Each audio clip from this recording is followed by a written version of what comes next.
Hello, everyone. Welcome to this week's webinar. I am Jimmy Risch, and I will be your presenter today. This week, we're talking about the future of FormsViewer, the future of SharePoint apps, and I'm sure you're all very curious to hear what's going on here.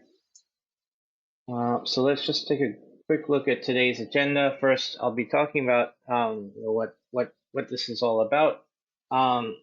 Then go on to who's affected by this, who needs to worry about the changes that are going on to the SharePoint apps and FormsViewer, the implications for FormsViewer of the changes to the SharePoint apps, how to prepare for it, what we are planning in order to ride this wave, and some things to bear in mind if you've got your own FormsViewer instance rather than using ours. So what's this all about?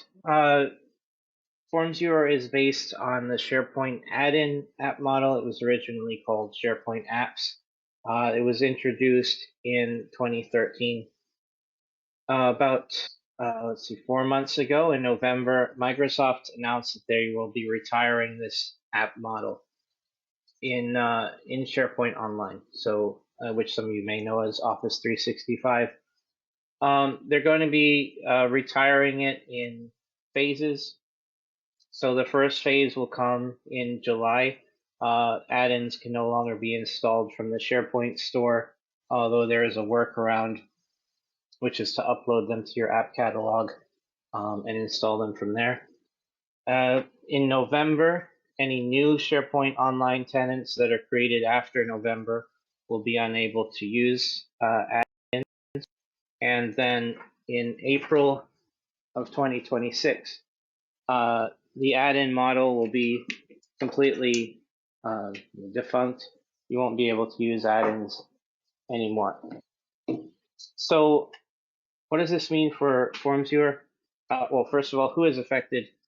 So as I said, this pertains to SharePoint Online at the moment. So if you're using FormsViewer on SharePoint Online, then this is relevant to you.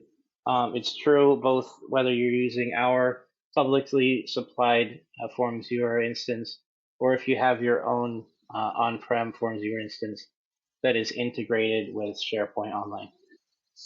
Now, some FormsViewer users will not be affected by this change, at least not for the near future. If you are using FormsViewer without any SharePoint, you're not affected by this in any way. It's not relevant to you at all. If you are using it with SharePoint on premises, for the foreseeable future, this doesn't have any effect on you. Microsoft has specifically said that the ability to use add-ins in SharePoint on premises, also known as SharePoint Server, will not be impacted by this retirement. So what does this mean for FormsViewer? Given that FormsViewer is a SharePoint add-in, we're going to need to react to this change, make some changes to FormsViewer. So based on Microsoft's advice, they've said the thing to use is, instead of a SharePoint add-in, is called a Microsoft Intra ID based app. This is the new name for Azure Active Directory. They're calling it Intra ID now. So it's sort of a more generic approach where the app is registered in Azure, and it's not tied to any specific platform like SharePoint or whatnot. But it still has the ability to query data from various Microsoft services, including SharePoint Online.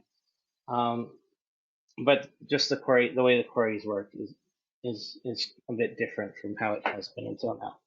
So we're currently in the process of making the necessary changes to FormsViewer in order for this to work in the new app model, in a new, more long-term approach, and we expect to have that ready by June of this year. So basically a month before the beginning of those phased rollouts, those phased deprecations. in our current plan, we've come up with a plan that should allow you to continue using FormsViewer with extremely minimal changes, extremely minimal hiccups, and just have it continue to work the way it has always worked for you from your user perspective. So in terms of preparing for this change, as a precautionary measure, we recommend thinking of any SharePoint sites where you might want to use FormsViewer in the future but haven't yet, and just go ahead and install it in those sites ahead of time. This is probably not entirely necessary, but in July 1st, you may be unable to install it in new sites. We're not entirely sure whether that's the case, because installing FormsViewer from the SharePoint store, it's a two-step process. So first you obtain it from the store, and then you go to the Add an App page and add it to your site. So on July 1st, we're not sure whether the first part of that process is going to stop working or both parts. So just to be on the safe side, we recommend installing it in any sites where you might expect to need it, just to prepare for any eventuality. As we said, we expect to have these new changes ready by then, and all goes well, you should be able to just switch over to the new app model when the time comes. So the other thing to do is just keep your eyes and ears open for communication from us about transitioning over to the new app model. We expect there will be a few minimal steps that an admin will need to carry out, given that this is a different Microsoft app framework. You'll probably need to grant permissions to FormsViewer once again in order for it to continue to query. So we will have information on that as things continue to develop, and probably be sending out information about it in May or June. So just go into a little detail about how we're planning to go about this. We're going to be registering FormsViewer as an app in Azure. In FormsViewer, we're going to provide an admin page where you can basically grant consent is the term they use.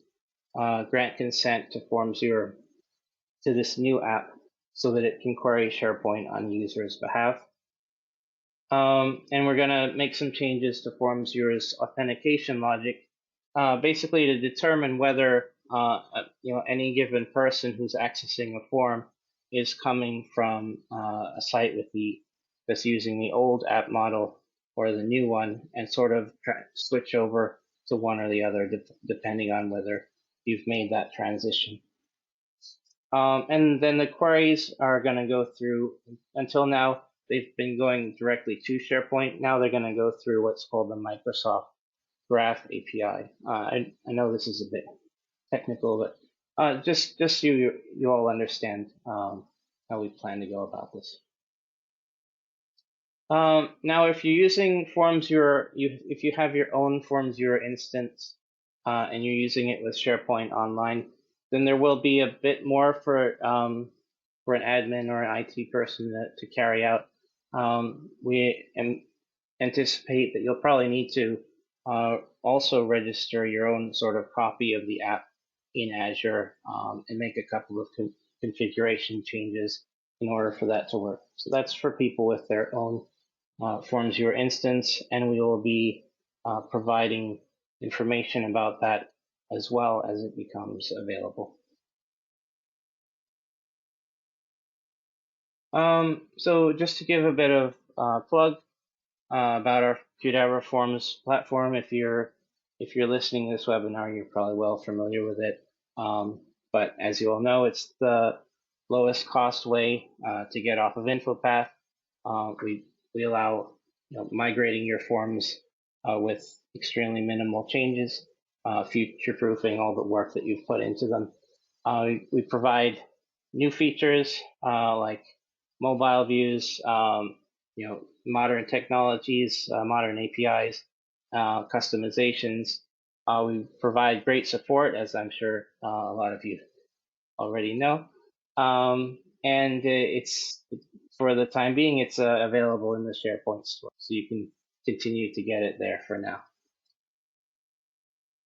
I'm going to open up the floor for some questions. Let's see if we have Jimmy, any. this is Hillary. I just wanted to clarify or ask a couple of questions. I don't know if these came up to anybody else, but as you went through the slides and we're talking about our plan, when you mentioned there'd be an admin page for converting over to the new app model. Now, this is a step they'll need to take on every site where they have the FormsViewer app installed?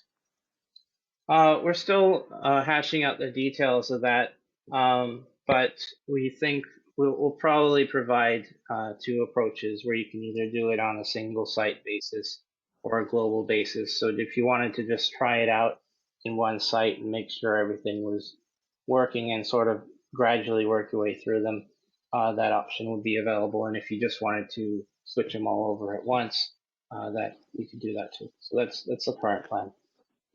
Wonderful. And then the other question I had was for the clients that are using the online version of FormsViewer, do we have insights into who those folks are so we can ensure that they've all been explicitly contacted for this changeover? I believe we know, yeah, we have records of that, and we will be contacting them as things develop. Perfect. Catherine also typed in a question. She asked if there are any types of query we could be using in a form that might no longer work after this change. As of our current knowledge, all queries should continue to work, but if we determine that not to be the case, we'll let you know as soon as possible. But everything, as far as we're aware at the moment, everything should continue to work.